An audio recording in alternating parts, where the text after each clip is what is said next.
TikTok অ্যাপের মাধ্যমে আপনি ভিডিও তৈরি করলেন বা বিভিন্ন ইফেক্ট অ্যাড করার পরে অনেকেই কিন্তু টিকটক অ্যাপে ভিডিওটা পোস্ট করতে চায় না, কিন্তু আপনি টিকটক অ্যাপে ভিডিও পোস্ট না করে একদম ডাউনলোড করে আপনার ফোন গ্যালারিতে আনতে পারবেন।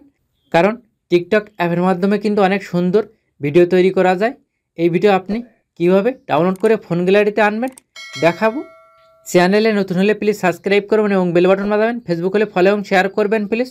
টিকটকে আসার পরে এখানে আপনি প্লাস অপশানে ক্লিক করবেন।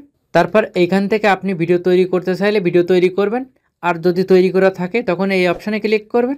তারপর আপনার গ্যালারিতে নিয়ে আসবে, আপনার ভিডিওটা আপনি এখান থেকে সিলেক্ট করবেন। তারপর এইখান থেকে আপনি বিভিন্ন ইফেক্ট বা বিভিন্ন কিছু আপনার ইচ্ছা মতো দিয়ে নেবেন।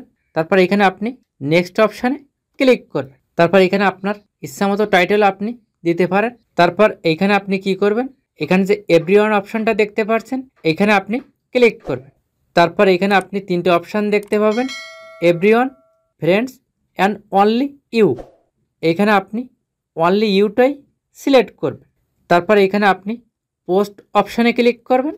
ভিডিওটা পোস্ট করার পর এখানে আমি প্রোফাইলে ক্লিক করলাম। প্রোফাইলে কিন্তু এই ভিডিওটা এখানে দেখাচ্ছে না। আপনি ভিডিওটা কোথায় পাবেন, যে লক মতো অপশান দেখতে পাচ্ছেন এই লক অপশানে আপনি ক্লিক করবেন। আমি যে একটু আগে ভিডিওটা পোস্ট করলাম সেই ভিডিওটা কিন্তু এই ভিডিওর উপরেই আপনি টাচ করবেন। ভিডিওর উপরে টাচ করার পর এখানে আপনি কি করবেন, এখানে থ্রি ডট মেনুতে আপনি ক্লিক করবেন।